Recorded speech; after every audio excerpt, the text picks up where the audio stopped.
Hey there, everyone. Welcome back to the Turnaround Coach weekly YouTube series. And today we're going to be talking about something that's kind of fun. It's something that can be quite a challenge when actually working with yourself and your teams, especially when you're in the midst of a turnaround.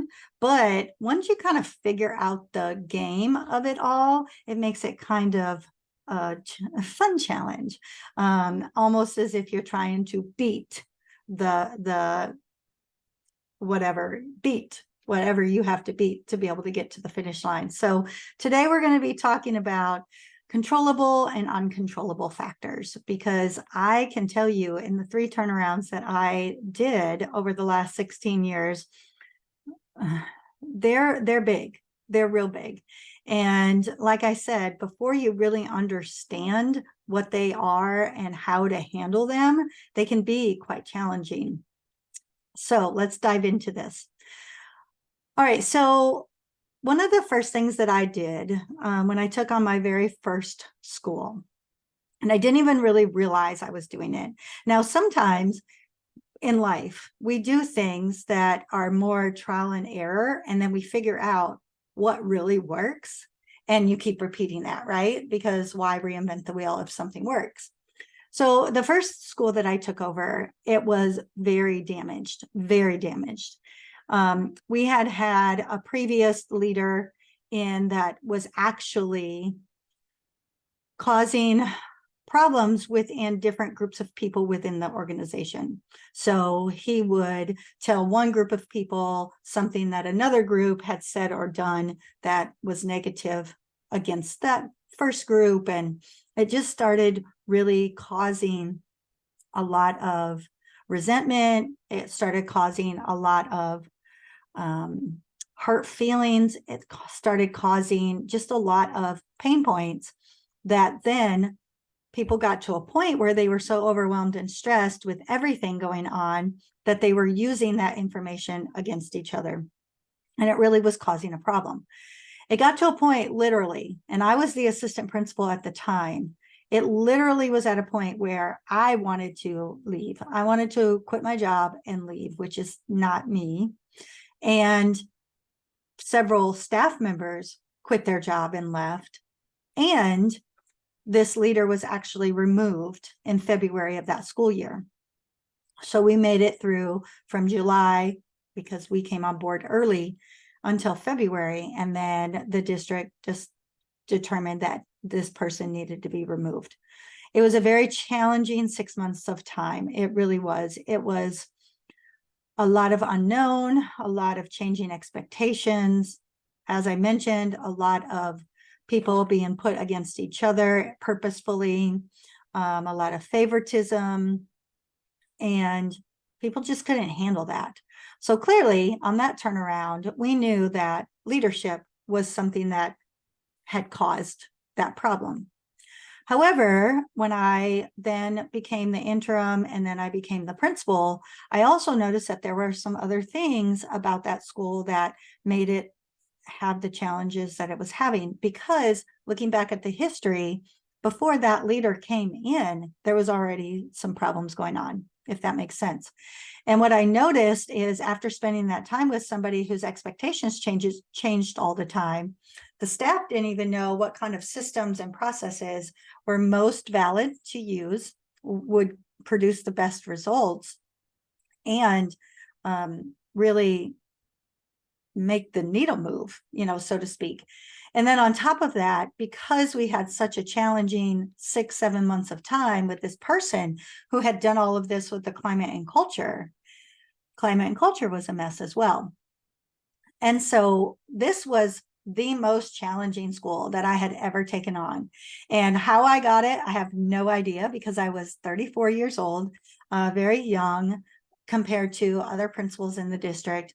And I had really no idea what I was doing. But what I started to think in my mind is, there are always reasons for why something goes wrong. And as I just mentioned to you, I could be being the outsider, because I'd only been there, with them that year. And they didn't really see me as part of the team yet, because unfortunately, I came at the same time as that principal. And so in their mind's eye, I was viewed as part of that admin team. What I knew is that all of these reasons were going on. What they saw was that the only reason there was a problem was because of that previous leader. And they fixed that. And so everything else they had been doing prior to that was perfect. They should be golden. They should be fine. So going through those hurdles and those challenges were hard. And what I did to begin with is I had to get a trusted team together. Now, again, these were veteran people, because what ended up happening is when the principal was removed, all of those people were brought back, right? So these people had been there for years and years and years. And I was needing to build some trust with this team, but I still was needing to move the needle forward. And so what I did is I pulled together the most trusted people, not necessarily the most veteran, because sometimes when you've done something a certain way for so long, it becomes ingrained in what you do, right? Who you are. So I had to pull together this team that I could trust, that would give me some pushback, but also be able to be open to hear my thoughts and ideas. So I bring this team together and we do this brain dump, and we just write down every single reason we felt the school was where it was. And of course, we had to get through all of the reasons that had to do with the previous leadership. But then I had to push them harder, because that, again, those were the things that they thought were the only reasons. So digging deeper, diving in harder, pushing them more to be able to get them to realize, okay, we're not bad people, but we didn't have good systems in place beforehand. So once we got everything kind of worked out, that's when this whole concept of controllable and uncontrollable factors started to come into play. And I didn't even really know I was going in that direction at the time, but it just naturally lended itself to that. And here's why. As we started working through each of the reasons, we wanted to categorize them, right? Because there was probably 55, 60 things on this board. And we knew that any good leader knows you can't attack that many things and have an impact. So we started categorizing. And as we were talking about things, for example, we had one person say, well, it's because parents don't value us. So I said, okay, tell me more about that. Well, I don't know if they don't value us, but they don't value education. Okay, let's talk more about that. Why do you think they don't value education? So then somebody said, well, maybe it's because they didn't have a good experience when they were in school as a child, and now they're bringing that experience to the table as a parent. Okay, so let's talk about that right there. Let's stop right there. Can we control that? Can we control that they didn't have a good experience in their own schooling? And they were like, no. Okay, so let's just let that go. Because if we keep, it's like the hamster wheel, right? If you keep focused on what you can't control, you're never going to go anywhere. You're just going to keep spinning in this hamster wheel. And so they were like, okay, that makes sense. I said, but what can we control about that?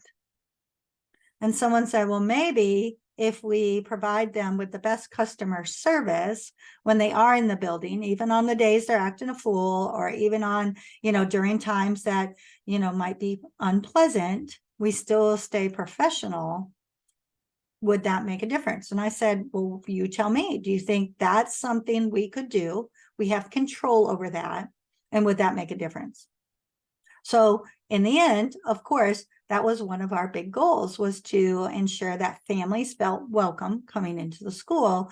That was what we could control. We couldn't control what their previous experiences were. We couldn't control even what their previous experiences were that previous year with the other principal, or in years past with the other principal before that, because we were only focused on what we were going to be able to do together as a team during that upcoming year. Now, I talked to you about that because as I then went to the second school and then my last school, that became a big part of what we had to do. When we do that brain dump and really start thinking about what things are causing us to be in the situation that we're in, so many times we want to stay focused on uncontrollable things. Well, and one example might be, especially if you're in the world of business, could be, well, the economy is bad. Okay, I get that. I understand. I'm dealing with that myself personally and professionally, and it's a real thing. We're all dealing with it. My family, everybody, your family, your neighbors, it's real. But do we have any power or control over that? We really don't. And so if we stay focused on that, we're never going to make any headway, right? We're never going to be able to make any difference. And what ends up happening is that becomes our, and I'm going to be a little harsh here and I apologize, but almost as our excuse. Well, we can't make change because the economy is bad. So my answer to that would be, well, then you might as well just close your doors, because that's something we can't do anything about. And we're not going to be able to do anything moving forward, if that makes any kind of sense. So what are your takeaways from today's conversation? There are going to be things, reasons why your organization is not where it needs to be. We have to be very real about that and do that real, honest brain dump, right? But when you do it and you get all of those reasons out and really exhaust every single possibility, I really tell you that's important because it's going to be helpful when you start to develop your plans for change. You get all of them out before you start categorizing them into big buckets.